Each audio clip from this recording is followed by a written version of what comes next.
শিক্ষক দিবসের দিনে শিক্ষারত্ন ফেরালেন কাঁথি হাই স্কুলের প্রাক্তন প্রধান শিক্ষক ও দক্ষিণ কাঁথির বিজেপি বিধায়ক অরূপ কুমার দাস। তৃণমূল সরকারের আসার পরেই 2011 সালে তিনি শিক্ষারত্ন পুরস্কার পেয়েছিলেন। এই পুরস্কার ফেরানোর প্রসঙ্গে তিনি বলেন, তৎকালীন সময় সক্রিয়ভাবে কোনো রাজনৈতিক দলের সঙ্গে যুক্ত ছিলেন না। তা সত্ত্বেও তিনি নন্দীগ্রাম আন্দোলন দেখে উদ্বুদ্ধ হয়েছিলেন এবং তার প্রতিবাদে তখন তিনি শিক্ষকদের নিয়ে মুখে কালো কাপড় বেঁধে তার প্রতিবাদ জানিয়েছিলেন। তৎকালীন সেই নন্দীগ্রাম আন্দোলনের প্রসঙ্গে আর বর্তমানে আরজিকর ঘটনা, যার মধ্যে বিস্তর ফারাক রয়েছে। তাই তিনি কোনো রাজনৈতিক গতভাবে নয়, একজন শিক্ষক হিসেবে মনে করছেন এর প্রতিবাদ তার করা উচিত। তাই তিনি তার শিক্ষারত্ন পুরস্কার ফেরত দেওয়ার সিদ্ধান্ত নিয়েছেন শিক্ষক দিবসের দিনই।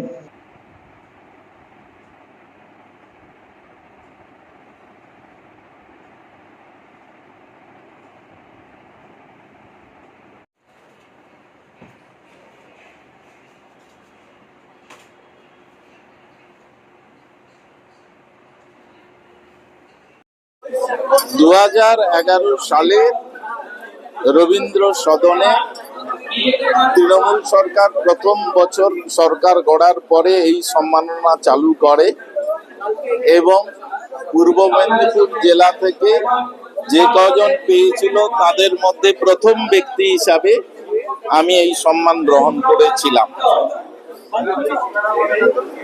এখন সাম্প্রতিক যে ঘটনা প্রবাহ, এই ঘটনা প্রবাহে একজন শিক্ষক এবং সমাজ সচেতন মানুষ হিসাবে আমার মনে হয়েছে আমার শিক্ষক সত্তা দিয়ে কিছু প্রতিবাদ করা দরকার। কিন্তু আমি যেহেতু রাজনীতি করি, আমি একটি দলের বিধায়ক, আমারও বহু শিক্ষকের সঙ্গে আমার যোগাযোগ এখনো রয়েছে।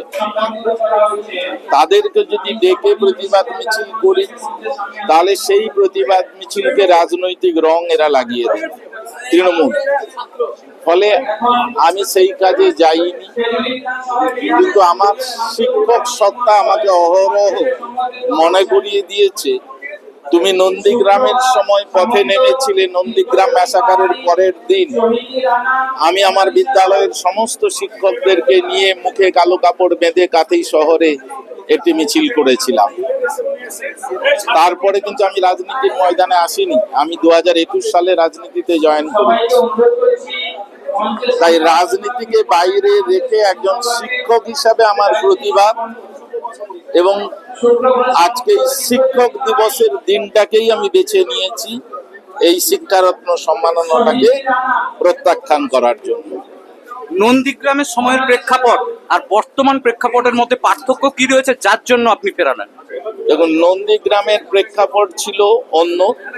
নন্দীগ্রামে জোর করে জমি দখল আন্দোলন, আর এটি একটি আন্দোলন যেখানে মানুষের, সাধারণ নাগরিকের, আমাদের মেয়েদের, আমাদের মায়েদের সুরক্ষা থাকবে এবং এই কাজে সবচেয়ে আনন্দের বিষয়, সমাজের প্রতিটি স্তরের মানুষ আজকে রাস্তায় নেমেছেন, শান্তিপূর্ণভাবে বিক্ষোভ দেখাচ্ছেন, তাদের ক্ষোভ আছড়ে পড়ছে।